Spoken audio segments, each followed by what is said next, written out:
Hey guys, welcome back. It's been a while I have posted anything on this channel, but I have a very good reason for that. I have been doing a lot of groundwork for this project. It took a lot of effort building this shop from ground up. I had to do a lot of research and purchase a lot of equipment, and on top of that, I had to learn how to use it. Because most of the machines I have now, I never used them before. So I had a lot of figuring out to do. So that took time.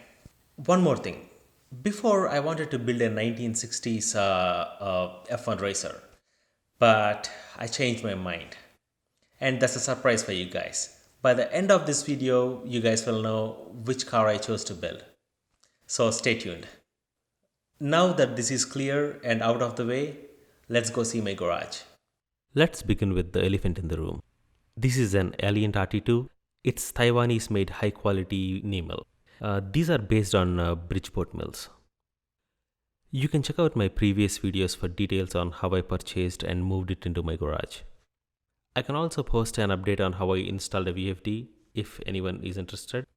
Please let me know in the comments. The purpose of this mill is to make many of the parts I will need to fabricate for this project.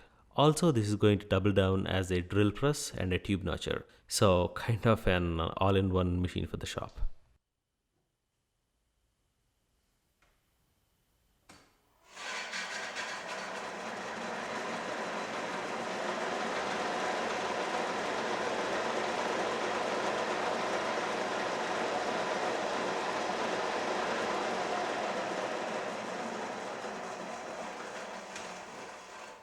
Next, the PM 1236 Ultra Precision Lathe. I purchased it brand new from Precision Matthews. It has a 12-inch swing over bed and 36 inches between centers. I took the 3-phase option and did the VFD install. I really wanted the extra power the 3-phase motor gives and also the smoothness it gives to the cuts. This lathe has its own threading gearbox, so I don't have to change any gears in the back for thread cutting. That's a comfort.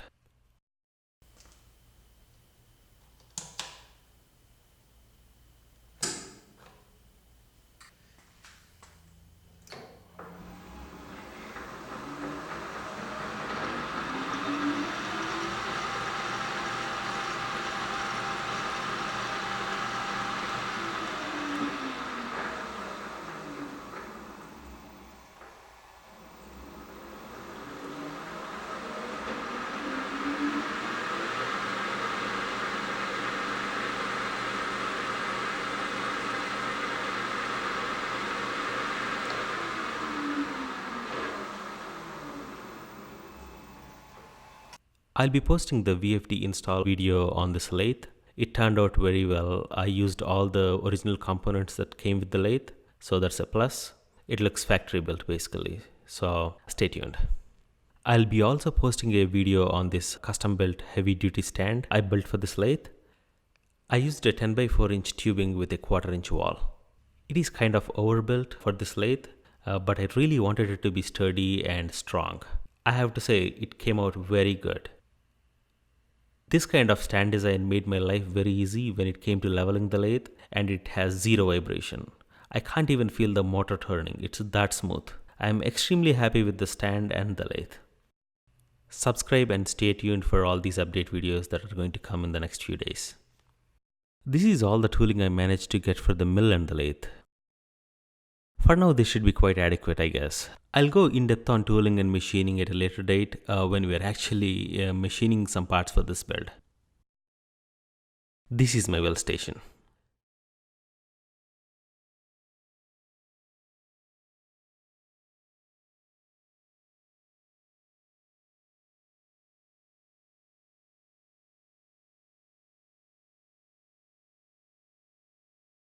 For MIG, I went with the HTP ProPulse 200.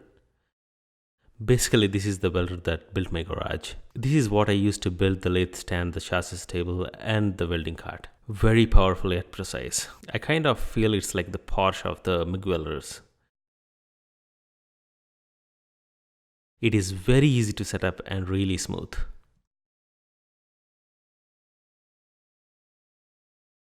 For the TIG, I chose the Everlast 255 EXT.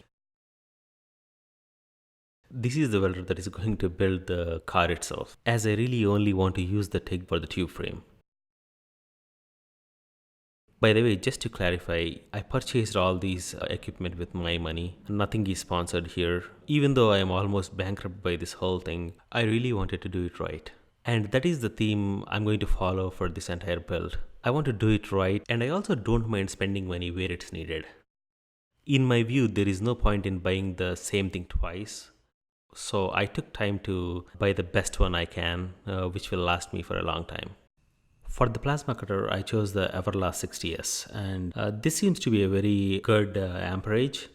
Like it's not too high, and I can use it with the Harbor Freight air compressor. Now, let's talk about the welding helmets. This is the one area I didn't do a right job of selecting a good welding helmet. I kind of wanted to skimp out on that, but it didn't work out. It seems like I have sensitive eyes, and when I was wearing these cheaper helmets, I was getting a lot of headaches. And then I tried the Optral Crystal 2. It is very expensive, but my eye seems to like it, so that's that. So when they say don't skimp out on safety, don't. I learned it the hard way. This is one of my favorite tools. It's a Hogan mag drill. It is very good, like really good. If you set it right, it will drill perfect holes, like almost milk quality holes. I'm going to use this as a secondary drill press and a portable tube notcher too, and also going to drill 200 holes in this chassis table.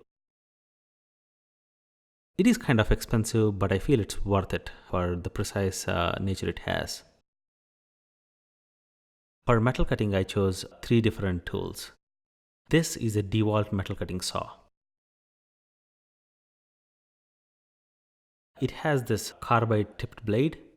It cuts beautifully, like it leaves a great finish.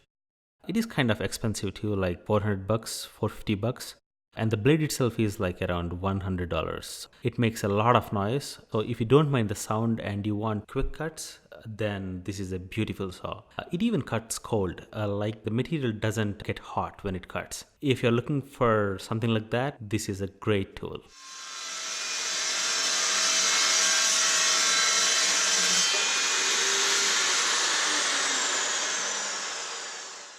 This is a Wen metal bandsaw. It has a 5-inch opening. It is pretty good too. It's not too costly. It's like around $250 or something like that. I think if you can change the blade to a better one, it'll work much better. This is the tool I use when I have to cut something thick or big, and also when I don't want sound at all. It also doesn't take away much material, unlike the carbide saw. Last one in the cutting department, this is a DeWalt portable bandsaw. I really love this. It is sitting on a Swag off-road stand, and I use it as a benchtop vertical bandsaw, and it works extremely well. This is one of the bigger things I have built for this garage. I wanted this to be mainly a chassis jig, so I made sure it is very adjustable and capable of being precisely leveled. I kind of used thick wall tubing so that it is a lot sturdier than a normal welding table. And I also used a 1/2-inch plate on top. It is around 12 feet long, 8 feet of which is 4 feet wide, and the other 4 feet is around 2 feet wide. I intentionally made it this way so it wouldn't take up much space but support the car that I'm going to build here. And also I wanted it to cost a little less. I'll discuss more of its design considerations and materials and how I built it in a separate video, so stay tuned. This is my JD squared 32 tube bender. I'm going to put this together in a few days. It's going to be powered by an air hydraulic system, and it'll have its own movable stand. I'm using an air hydraulic system as I can't mount it to the floor. This is a rented house I'm living in, so I can't drill into the concrete.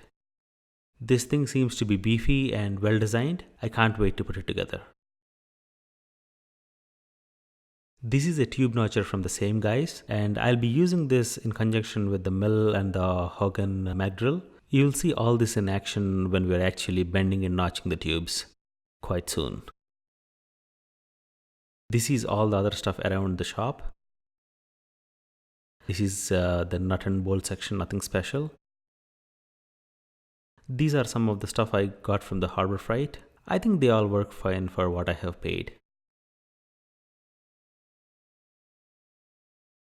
I have already purchased 200 feet of seamless tubing. This is mild steel. I really wanted to do 4130 chromoly. I'm not planning on doing any heat treatment, so I thought of first trying with the mild steel, but I'm going to use 4130 for all the suspension components anyway. And also, if I'm going to build a second chassis for some reason, I'm going to use 4130 chromoly. These are by far the most priciest things I have purchased for this project. These are custom built race wheels from CCW Classics, and they are very wide. They took around 2.5 months to build these. As you can see, they have a crazy offset, so they will look very cool on the car.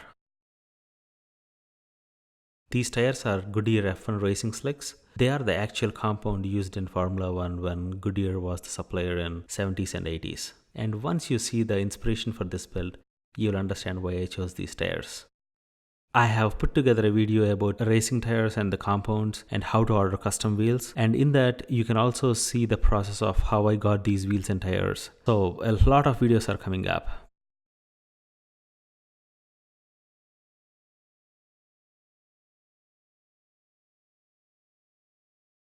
Now for the surprise part. I have decided to build one of these cars. I'm going to build a 1986 Lotus 98T. This is one of the most powerful turbo era cars. 1986 was the last year without any restrictions. So these cars were the most craziest of all because they were fully manual. There was no power steering, no power brakes, manual gearbox. I don't know if it is just me, but I really think this is one of the most beautiful Formula 1 racers. And it was raced by Ayrton Senna.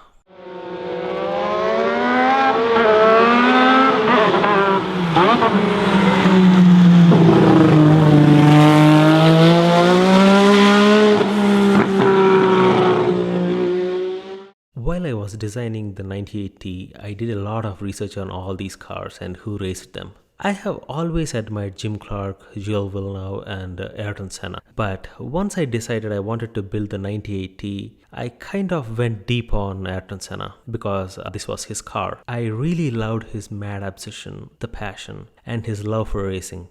I felt those are the exact same reasons why I'm building this car. It kind of reignited my obsession to do this. To build a car like this, you need a lot of money, effort, motivation, and a little bit of madness. That is why I think it's very fitting to build this as a tribute to Ayrton Senna. So that is what I'm going to do. May his soul rest in peace.